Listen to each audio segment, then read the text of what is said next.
Hi అందరికీ. Welcome to RP unfiltered. Door open చేస్తే నాకు భలే కనిపిస్తది. I mean to say left side of the ఇదొచ్చేసి మొత్తం బిల్డింగ్స్, రైట్ సైడ్ వచ్చేసి మొత్తం కోకోనట్ ఫార్మ్, కోకోనట్ ట్రీస్ చాలా బావుంటది. So, yeah!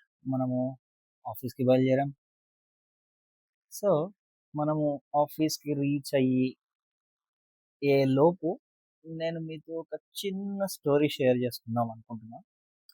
బేసిక్‌గా ఈ స్టోరీ వచ్చేసి ఎలా అంటే, నా ఓవర్ థింకింగ్ వల్ల అది నా కెరియర్‌ని గాని, అది నన్ను బేసికల్‌గా ఎలా ఎఫెక్ట్ చేసిందో మీకు చెప్తా. సో, ఆహ్, మీకు ఒక real incident, I mean to say real incident అంటే ఆఫ్‌కోర్స్ ఆహ్, నాకేదైతే జరిగిందో నా లైఫ్‌లో అది నేను మీతో షేర్ చేసుకుంటా. ఎందుకంటే ఆ పాయింట్ ఆఫ్ టైమ్‌లో I never ever experience this over thinking అని అనుకుంటున్నా. ఎందుకంటే ఆఫ్‌కోర్స్ మనకు ఆ టైంలో ఏముంటది చెప్పండి.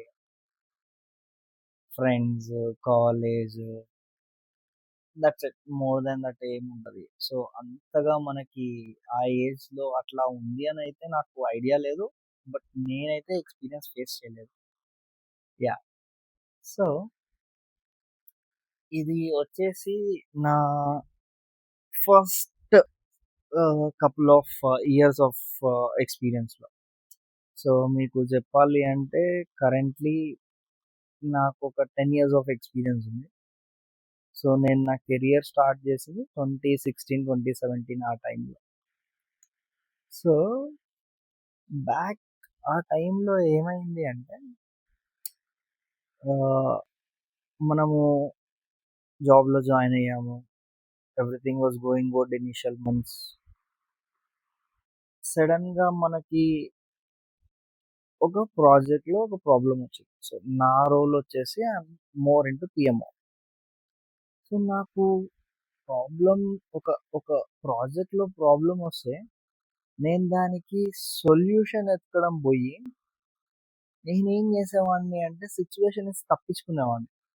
అంటే ఇప్పుడు నేను వెనక్కి తిరిగి ఆలోచిస్తే దాన్ని ఓవర్ థింకింగ్ అనే దానికంటే ఫియర్ అని చెప్పొచ్చు బేసిక్‌గా. సో, ఈ ఫియర్‌కి, ఓవర్ థింకింగ్‌కి ఏంటి రిలేషన్ అంటే మనం చాలా ఎక్కువ ఆలోచించేస్తాం. ఫర్ ఎగ్జాంపుల్ ఇలా చేస్తే నా మేనేజర్ ఏమనుకుంటాడో, అలా చేస్తే నా మేనేజర్ ఏమనుకుంటాడో, అసలు మన మాట వింటాడా?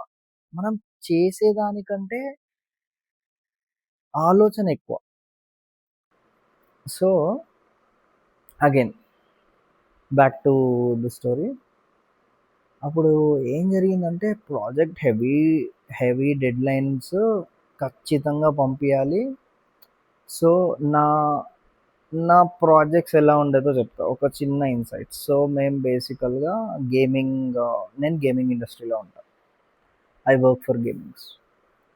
సో, అప్పుడు నేను యానిమేషన్ గూడా చూసుకున్నా. ఐ మీన్ టు సే ఈ కార్టూనీ యానిమేషన్స్ అవి.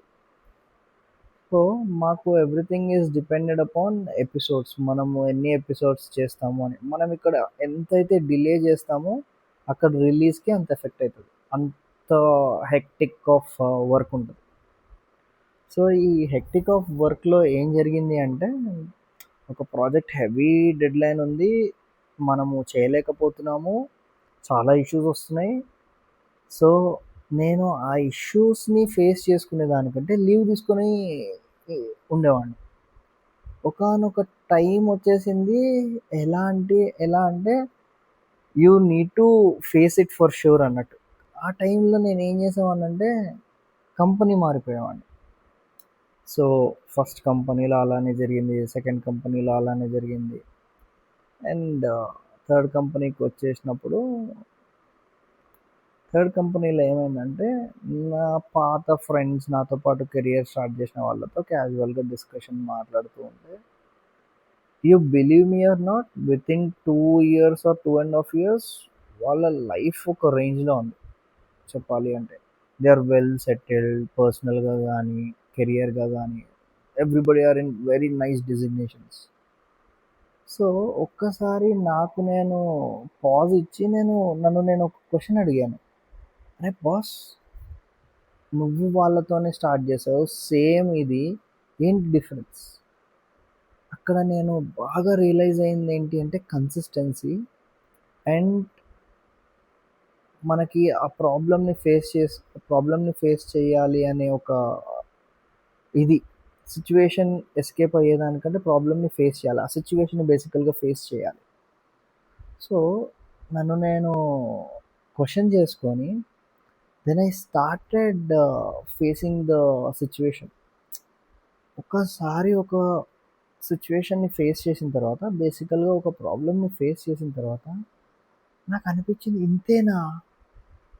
ఐ మీన్ టు సే దాని అవుట్కమ్ ఏమొస్తుంది మహా అంటే, దాని నుంచి ఒక సొల్యూషన్ వస్తుంది లేదా దాని నుంచి ఇంకేదో అవుతుంది. బట్ నువ్వు ఆ సిచ్యువేషన్ని ఫేస్ చేసుకోవడానికే రెడీగా లేనప్పుడు దాని నుంచి అవుట్కమ్ ఎట్లా ఎక్స్పెక్ట్ చేస్తావు? సో నేను సిచ్యువేషన్ ఫేస్ చేసినప్పుడు నాకు అనిపించింది ఇంతేనా, that's it.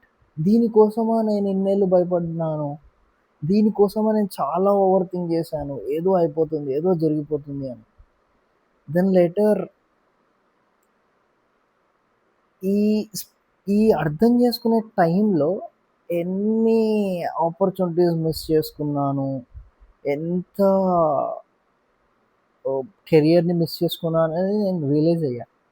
Then things has change drastically when I try to face the situation. ఒక్కసారి లైఫ్ మొత్తం మారిపోయింది తెలుసా. నెవర్, ఐ మీన్ నేను ఒక్కసారి అసలు ఇమాజిన్ చేసుకోలేకపోయా ఇంతేనా ఇంతేనా అని. సో యా, నేను చెప్పేది ఏంటి అంటే ఇట్స్ ఓకే, ఏం కాదు. మనం ఫేస్ చేస్తే అక్కడ ఏదో అయిపోతుంది అనేది ఏం లేదు. కానీ మనకు ఓవర్ థింకింగ్ ఉంది చూడండి, మనిషిని చంపేస్తుంది. సో జస్ట్ ఇమాజిన్ ఆ 3 years ఆఫ్ ఇనిషియల్ కెరియర్లో నేను ఒకటే పొజిషన్లో లూప్ అవుతూ ఉండేవాడిని, ఒకటే శాలరీలో వేరీ అవుతూ ఉండేవాడిని. సో పెద్దగా నేను అక్కడ నేర్చుకున్నది లేదు. బట్ మనతో పాటు స్టార్ట్ చేసిన వాళ్ళందరూ ముందుకెళ్తున్నారు, మనం ఎందుకు ఇక్కడ స్ట్రక్ అయిపోయాము అని మనని మనం క్వశ్చన్ చేసుకున్నప్పుడే మనం రియలైజ్ అయ్యాము ఏం జరుగుతుంది అని. So trust me, over thinking will kill person a lot. And that to మన ఇంకొక మైనస్ ఏంటంటే మనకి ఇంట్రోవర్ట్. అరే ఇప్పుడు ఎట్లా మాట్లాడాలి, నేను అడిగితే ఏమంటాడు. సో ఆ ఇంట్రోవర్ట్, ఓవర్ థింకింగ్, ఫియర్ అన్నీ కలిపి కెరియర్ని బాగా ఎఫెక్ట్ చేసింది. But yeah, good times comes అన్నట్టు some realization happened and drastically things got changed. So yeah, that's a short thing. Thanks guys for watching the video. This is your Ravi signing off.